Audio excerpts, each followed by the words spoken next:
Son exactamente las 20:35 en Sobre la Tierra, el programa de la Facultad de Agronomía, y ya está en el estudio Guido Tiscornia, egresado de la licenciatura en Ciencias Ambientales de nuestra facultad, y con él vamos a tocar el tema de los pastizales del Río de la Plata.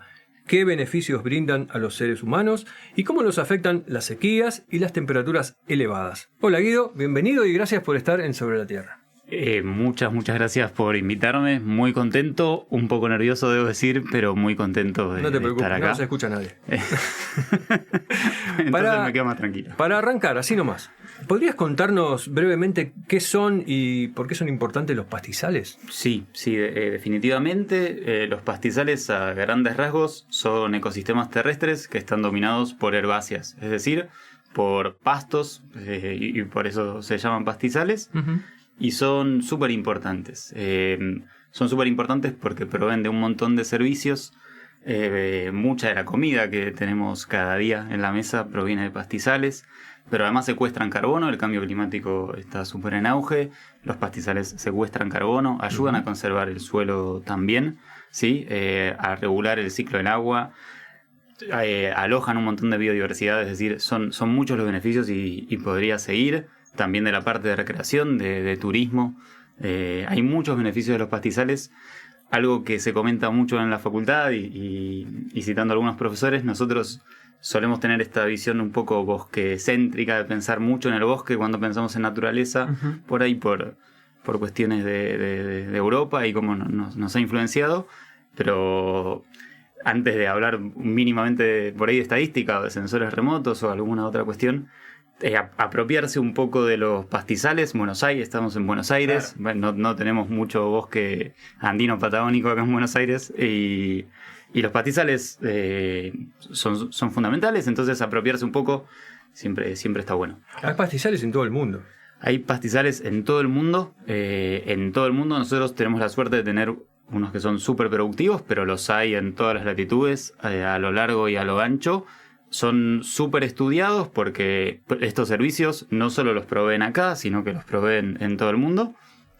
Y hay en todo el mundo y son súper estudiados, sí. De hecho, estamos en una de las regiones con más pastizal, ¿no? De regiones más grandes de pastizal del mundo. Exactamente, parece, ¿no? Sí, estamos en el medio, en el centro de los pastizales del Río de la Plata, que es una región fundamental de pastizales, ejemplar. De eso se trata un poco lo que yo estuve trabajando, de los pastizales del Río de la Plata y cómo se defienden o cómo resisten ante eventualidades climáticas, ante otras cuestiones, pero estamos en un área súper importante, inmensa, y de la cual nuestra economía, nuestra cultura depende muchísimo. Los pastizales del Río de la Plata, que abarcan un poquito del sur de Brasil, uh-huh. Uruguay y la provincia de Buenos Aires, y unos poquitos también de las provincias que rodean a Buenos Aires, pero a muy grandes rasgos, para hacerse una imagen, van por ahí. Bien, y mencionaste al inicio cosas de cambio climático y demás, y el auge que tiene, sí. Y está produciendo cambios, imagino, en los pastizales. Y hay unos eventos extremos. Así es, exactamente. Tenemos el cambio climático, que lo que va a hacer es que los eventos extremos sean cada vez más frecuentes, ¿no? Vamos a tener más sequías, más olas de calor. Ya lo vamos vivenciando en nuestro propio cotidiano. Uh-huh. Y esto también va a afectar a los queridos pastizales. También se van a ver afectados. Con lo cual todos estos servicios que nos brindan, tenemos que entender cómo van a variar con el famoso cambio climático, ¿no? Uh-huh. Eso por un lado. Pero y por otro lado hay otros procesos, que son los cambios en el uso del suelo, que afectan directamente a los pastizales, porque si nos ponemos a pensar si agarramos cualquier autopista, cualquier ruta para salir de Buenos Aires, ahora que se viene el verano, vamos a ver que hay un montón de cultivos, ¿no? Es súper raro encontrarse un pastizal natural. Sí. Estos ecosistemas están, pero absolutamente modificados a gran escala, y son todos cambios muy importantes. Entonces, mientras estos ecosistemas están muy afectados, va a haber más eventos extremos.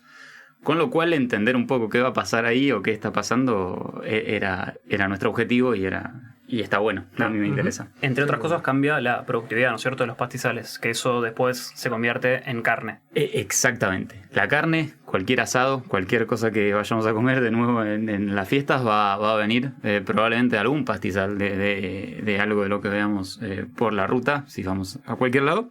¿Y qué es esto de la productividad, no? La productividad, la sigla es la PPNA, que es la productividad primaria neta aérea, que suena algo muy complejo, pero la realidad es cuánto crecen las plantas, cuánto nos pueden proveer, ya sea de alimento, a nosotros, a los heterótrofos, es de nuevo otra palabra súper compleja, pero nos vamos embarrando. Pero las vacas, ¿cuánto pueden comer las vacas? Esa es la productividad y ese es el objetivo. Entender cómo funciona la productividad con estos cambios es exactamente lo que la pregunta que yo tenía en la cabeza y que y el equipo tenía en la cabeza. Buenísimo. Entonces, esta fue tu tesis de grado. Así es. Buenísimo. ¿Podríamos profundizar un poco en lo que hiciste en tu tesis? Obvio. Sí. Hay dos palabras que las mencionaste medio al pasar, pero me parece que son claves, que es resiliencia y resistencia. Así es, ¿no? Exactamente, sí. Yo venía en el colectivo pensando alguna metáfora, alguna analogía para hacerlo más ameno. Y pensaba en un raspón que alguien se hace, en una herida, ¿no? Si estás jugando a la pelota y te caes, o si te agarras una gripe.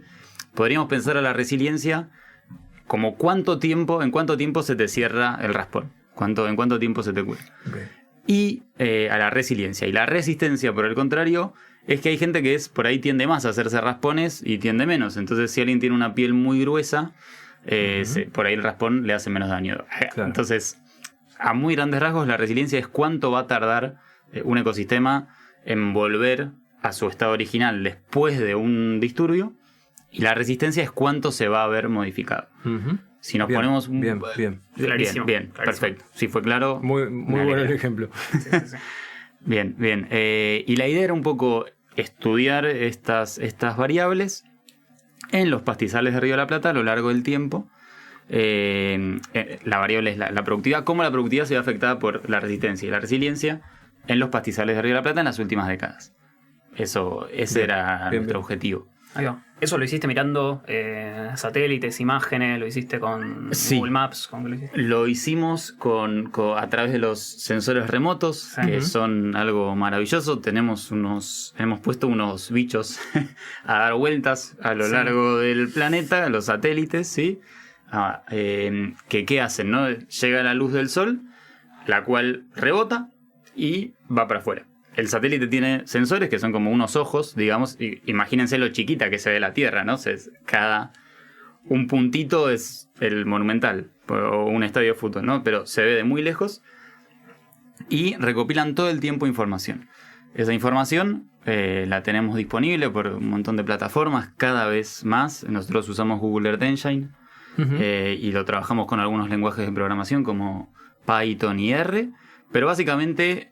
en la nube, ya todo está en la nube, nuestras vidas están en la nube y los datos de la Tierra también, entonces están... ¿Y son de acceso gratis? Son absolutamente gratuitos, absolutamente gratuitos, los puede obtener cualquiera. Yo no puse un peso, capaz, si le debo algo a alguien, capaz me llega un mail, pero por ahora... Incluso en la tesis con Pablo vimos que te basaste en MapBiomas también. Y usamos MapBiomas, exactamente. Que estuvo presente dentro de la Tierra... varios programas ya. Excelente, un hermosísimo proyecto, algo hermoso, absolutamente gratuito. Basta con tipear o googlear y hay un montón de información. De hecho, de MapBioma sacamos los usos del suelo, ¿no?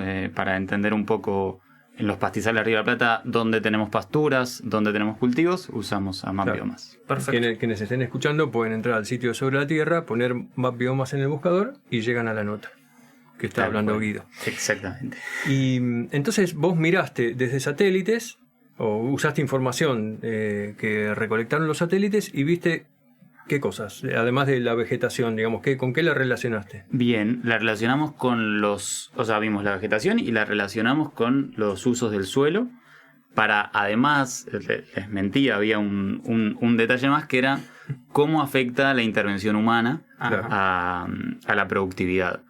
Para esto usamos 2 modelos que a muy grandes rasgos, con un poquito de estadística, se hace un licuado y con los datos de 20 años te dice qué tan sensible es la productividad a la resistencia, a las sequías, a las altas temperaturas y cuánto varía con la actividad humana. Intervención humana, ¿te referís a limitar pastizales para meter ciudades, cultivos, transformación? Exactamente. Todo lo que haga el hombre, que es muchísimo, como decíamos recién, lo vemos, cualquier autopista que agarremos lo vamos a ver. Claro. Esos son los cambios en uso del suelo. Bien. ¿Y qué resultados obtuviste de todo esto? Bien, obtuvimos resultados yo creo que muy interesantes y que coinciden a grandes rasgos con otras aplicaciones de estos modelos y con otros modelos, que es que la resistencia es mayor en los pastizales. Y por el contrario, la resiliencia es mayor en los cultivos. Cabe preguntarse por qué. Es una muy buena pregunta. Ajá. Y esta cuestión de la resistencia se asocia, se teoriza mucho sobre esto. Depende de la riqueza de las especies. Un pastizal natural va a tener un montón de especies distintas conviviendo, sí, que cuando haya una sequía, por ahí alguna toma la posta y crece un poquito más porque no necesita tanta agua. Si hay mucha temperatura, por ahí es otra la que toma la posta porque se banca muy bien el calor. Claro. Como nosotros mismos las personas, ¿no? Por ahí vamos a jugar al fútbol, algunos amigos sufren mucho el calor. La ventaja de la diversidad. Exactamente. Bien. Yo lo sufro mucho, hoy estuve sufriendo. Somos nosotros. Somos nosotros. Sí.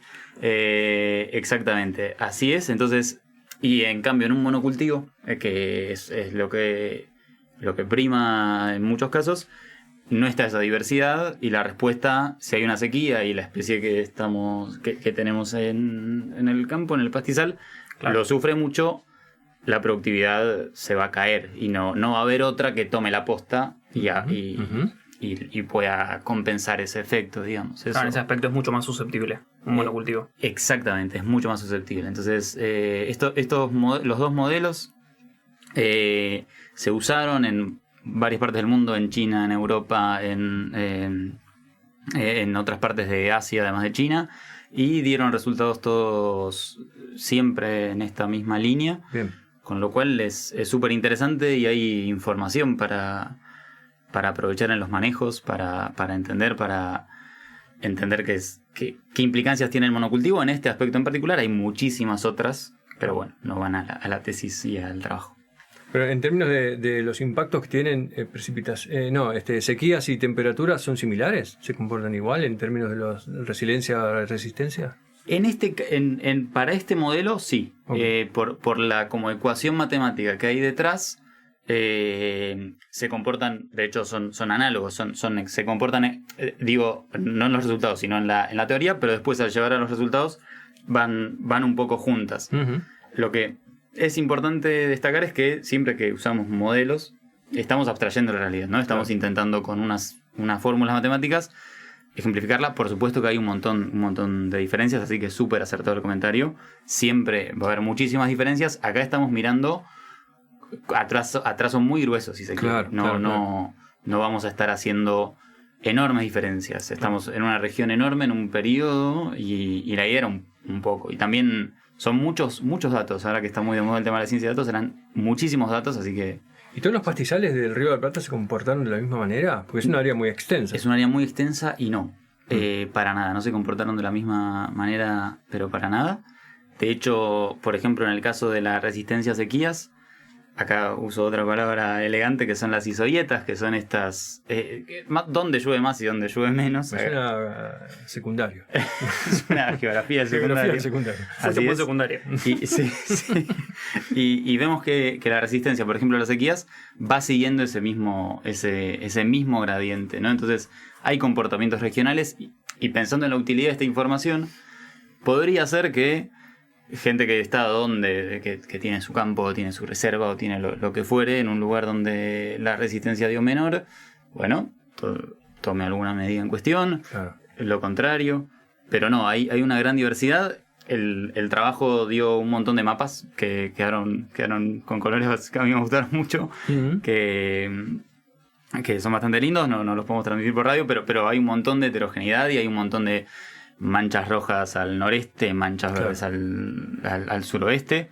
Así que se comportan de una manera súper distinta. Hay muchos investigadores súper reconocidos que lo escriben. Yo he puesto medio grano de arena como estudiante de grado, así que pero hay mucha información sobre esto. Es un tema apasionante para mí. Excelente. Y habías hablado de el impacto humano, de cómo alteramos el sistema, además de la PPNA. ¿Había otro resultado que...? Sí, hay otro resultado que es interesante, que es que en los pastizales naturales, ojo que cuando hablamos de naturales pueden estar manejados, no quiere decir que nadie cambió la cobertura, nadie agarró y plantó algo para el ganado. No son prístinos. Exactamente. Esa aclaración está bueno hacerla. Palabrita. Y pasa que con el vocabulario maneja Guido, viste que hay que estar a tono. A la altura.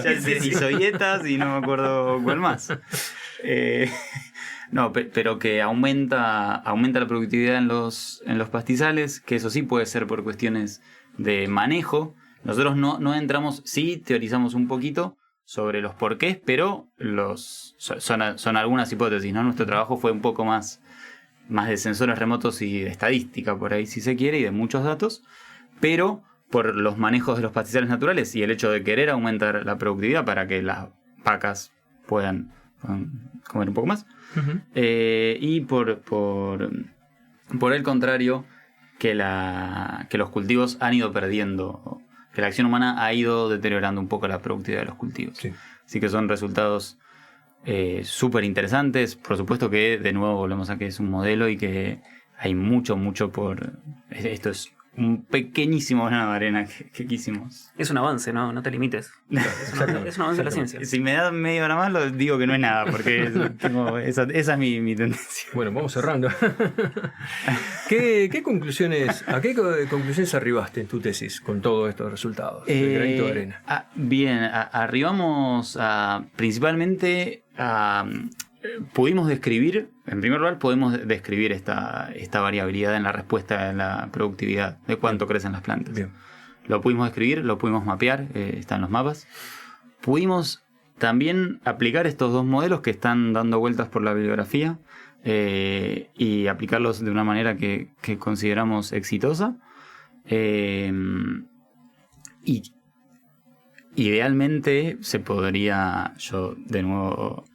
Uno tira ideas, ¿no? Después, por supuesto.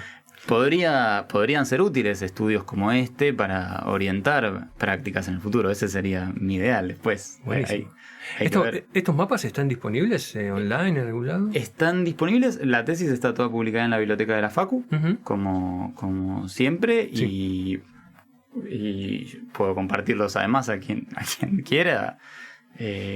Todo conocimiento de la universidad pública, por supuesto que yo enamorado de la universidad pública, exactamente. Sí, alguien. ¿Y cómo impactó de alguna manera esto en tu laburo profesional? Todo esto que impactó. Yo dentro de ambiente he pasado por área, por el sector privado, el sector público, me moví bastante. Directamente en lo que es oficina yo hacía más cambio climático en el pasado. Sí cambió un poco en la cosmovisión, pero en tanto yo laburaba más en lo profesional en entornos urbanos, no tanto con pastizales. Pero sí impactó mucho en que creo que sí me ayudó a definir qué es lo que quiero hacer durante muchos años, que es laburar con datos de ambiente y agro y darle para adelante con eso. Hay estos bichos que decía yo hace un rato, que dan vueltas a la Tierra todo el tiempo y nos dan información todo el tiempo. Se pueden hacer cosas maravillosas. Hay mucha gente haciéndola. Me gustaría ser uno de ellos. Pero el proceso de la tesis fue súper lindo. También fue cerrar una etapa de muchos años. Así que súper contento con lo que ha sido. Y en tu actividad docente también, ¿no? Porque sos docente. Yo soy docente, así es. Doy algunas materias en el nivel superior. Y bueno, lo he mencionado alguna que otra vez. La idea no es ser muy autorreferencial, pero lo he mencionado y es un laburo que llevó mucho tiempo, que culminó este proceso tan contento, así que lo he traído.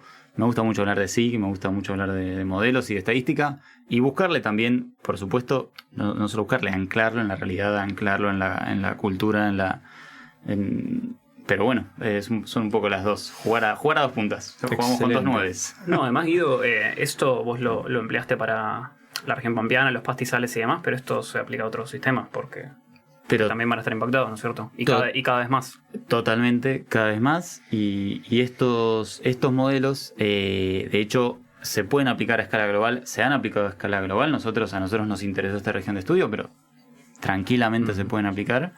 Y son extrapolables. Y cualquiera puede retomarlos todo el tiempo. Uno es de un equipo de una investigadora de Bélgica. No sabía, no me acordaba del gentilicio. Estoy un poco... Pero bien, pero definitivamente se pueden replicar y se puede ahondar más fino también. Se puede, ¿no? El píxel, que es como la resolución, que es cuán chiquito uno mira, el puntito más chiquitito de su modelo, se puede hacer más chico todavía. Claro, y entonces del monumental al área chica. Exactamente, del monumental a una pequeña plaza, y de una pequeña plaza quizás hasta un poco más chico.